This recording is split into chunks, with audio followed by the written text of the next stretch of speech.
He will devalue you until you do this. Not once, not loudly, not in ways that scream abuse or manipulation. It will happen in the spaces between words, in pauses too long, in glances that look through you instead of at you. He will do it in the way he shrugs when you're crying, in the way he says, "You're overthinking," while you try to explain how something he said hurt you. It doesn't start like a storm. It starts like a drizzle. Barely noticeable. You're laughing at something, and he doesn't laugh back.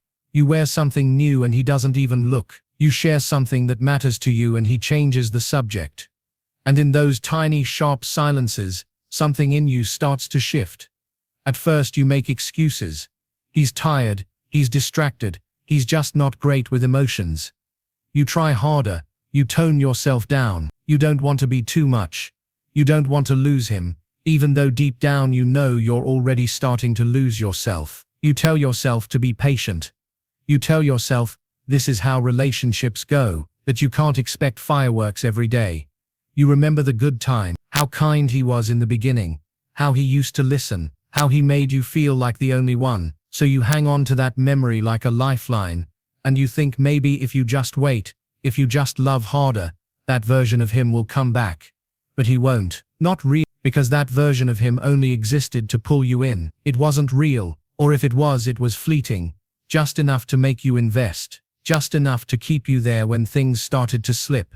He will devalue you not because you've changed, but because he never truly valued you to begin with. He valued what you gave, the way you lit up when he walked in, the way you believed in him, the way you softened every hard edge in his world. You were light and he wanted to own it, not honor it.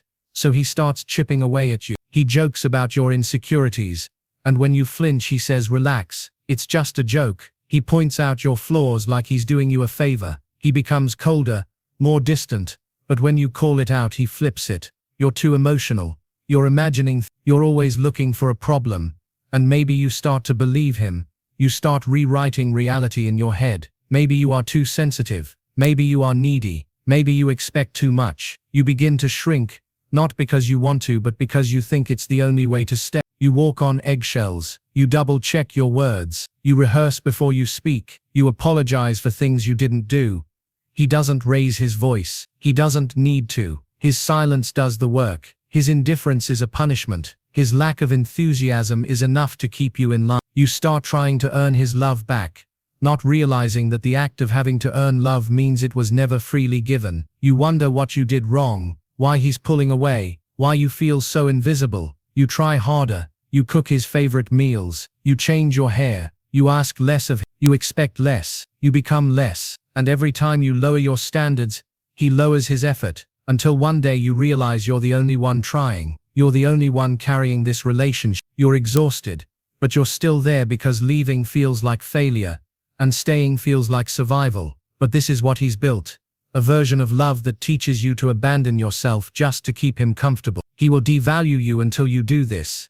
Until you stop trying to make him see your worth, and start asking why he couldn't see it from the beginning. That's the shift. It's not loud. It's not even angry. It's quiet. It's a question whispered in your own mind. One that echoes louder the more you try to ignore it. Why am I here?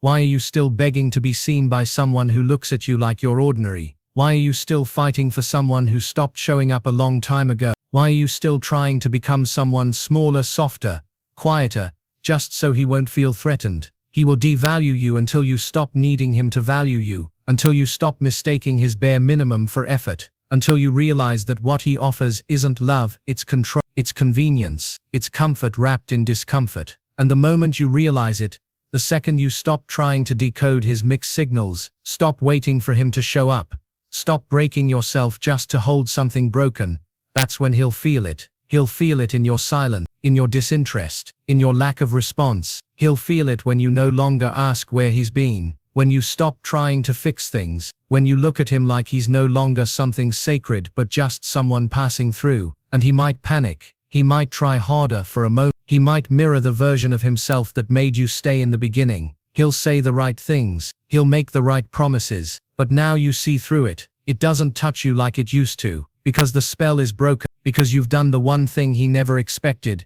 You chose yourself, not in a loud, triumphant way, but in a quiet, powerful way. You stopped needing him to be anything. You stopped letting him define your reality. You stopped accepting his crumbs and calling it love. You started healing, and in that healing, you started remembering who you were before him. The girl who laughed too loud, the woman who asked for what she wanted, the soul that knew her worth even when no one else did. You find pieces of her in the most unexpected places, in music, in silence, in your own reflection. You start building a life that doesn't revolve around waiting. You reclaim your mornings, your thoughts, your body. You fill your space with things that make you feel: books, friends, music, light. You feel yourself coming back to life, not all at once, but gradually, soft, and he feels it too, that shift, that distance, that detachment. He realizes he can no longer get to you in the way he used to, that your silence isn't punishment, it's peace, that your absence isn't meant to teach him a lesson,